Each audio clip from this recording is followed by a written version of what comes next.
अस्सलामुअलैकुम। आज मैं आप लोगों के साथ शेयर करने वाली हूँ सब्ज़ी के पकोड़ों की रेसिपी, जिसे बनाना है बेहद आसान। वेज पकोड़ा क्रिस्पी बनाने की रेसिपी आज आप लोगों के साथ शेयर करूँगी। आपने ये रेसिपी लाजमी ट्राई करनी है। सर्दी के मौसम में गर्मा गर्म पकोड़े आप लोग लाजमी ट्राई कीजिएगा। वेज पकोड़ा बनाने के लिए बहुत ईजी इंग्रेडिएंट यूज़ करूँगी जो कि हर घर में अवेलेबल होते हैं। तो आइए इसको बनाना स्टार्ट करते हैं। बस आपने वीडियो एंड तक देखनी है। सारे इंग्रेडिएंट मिला के आपने पकोड़े बना लेने हैं। तो आइए इसको बनाते हैं। सबसे पहले आपने एक बाउल के अंदर प्याज ऐड करनी है जो कि नॉर्मल वाली होती है, किसी भी शेप में काट लें। ये मैंने 1 कप ली है। आज हम बेसिकली प्याज के पकोड़े बना रहे हैं। 2 दरमियाने साइज़ की प्याज लेनी है आपने, और अगर आप ज़्यादा क्वांटिटी में बनाना चाहते हैं तो सारी चीज़ों को डबल कर लें। प्याज को थोड़े से रिंग्स जो हैं वो खोल लें। इसके बाद मैंने हरी प्याज ऐड करी है। इसका फ्लेवर बहुत ज़बरदस्त आता है, ये स्किप मत कीजिएगा। ये भी 1 कप है और दोनों पार्ट लिए हैं, वाइट वाला भी और ग्रीन वाला भी। आलू लिए हैं मैंने, एक बड़े साइज़ का लिया था जिसको मैंने इस शेप में काट लिया है। हरी मिर्चें ऐड की हैं 2, इनको भी बारीक काट लिएगा।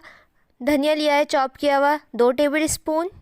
ये सारी चीज़ें लाजमी ऐड कीजिएगा। अगर कुछ और भी ऐड करना चाहते हैं आप अपनी मर्ज़ी से ऐड कर सकते हैं, लेकिन ये बेसिक इंग्रेडिएंट है जो कि लाजमी ऐड करने हैं।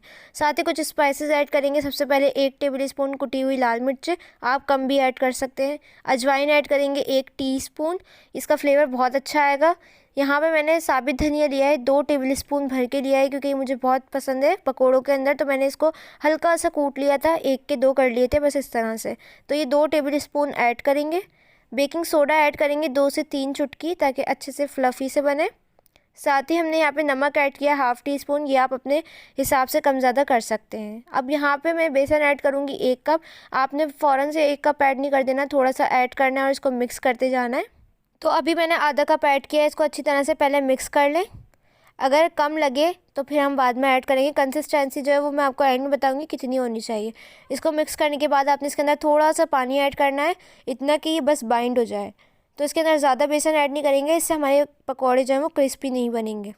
तो यहाँ पे मैंने बाकी का बचा हुआ बेसन भी ऐड कर दिया था, तो ये पूरा 1 कप ऐड कर दिया, लेकिन इससे भी मेरा बैटर जो है वो बाइंड नहीं हुआ। तो मैंने इसके अंदर आधा कप और ऐड किया था।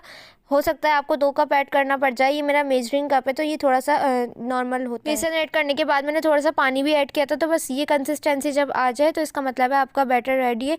इतना होना चाहिए कि जब आप पकोड़ा दें तो वो शेप ले ले, बस इतना। इसको आप आधे घंटे के लिए रख दें या फिर 10 मिनट के लिए रख दें, लेकिन आपने इसको थोड़ी देर के लिए रेस्ट के लिए छोड़ना है, क्योंकि हमने इसके अंदर बेकिंग सोडा ऐड किया है।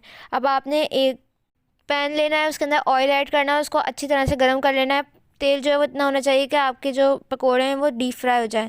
आपने बैटर ऐड करना है, जितने बड़े साइज़ के आपने रखने हैं या छोटे साइज़ के, आपने उतना बैटर ऐड करना है। आप स्पून से भी ऐड कर सकते हैं, हाथ से भी ऐड कर सकते हैं, जो आपको इजी लगे। आपने जब ये गोल्डन गोल्डन सा कलर आने लगे, मीडियम फ्लेम पे आपने इसको कुक करना है। तो आपने इसको इस तरह से प्रेस करते जाना है, क्योंकि इसके अंदर जितना ही मॉइस्चर होगा वो ख़त्म हो जाएगा और ये क्रिस्पी बनेंगे। तो ये आपने लाजमी करना है।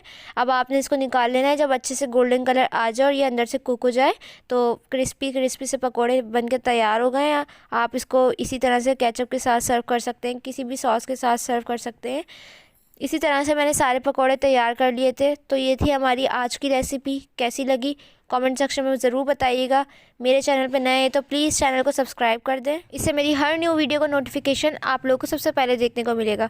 वीडियो अच्छी लगी तो लाइक ज़रूर कीजिएगा, अपने फ्रेंड्स और फैमिली के साथ इसको लाजमी शेयर कीजिएगा।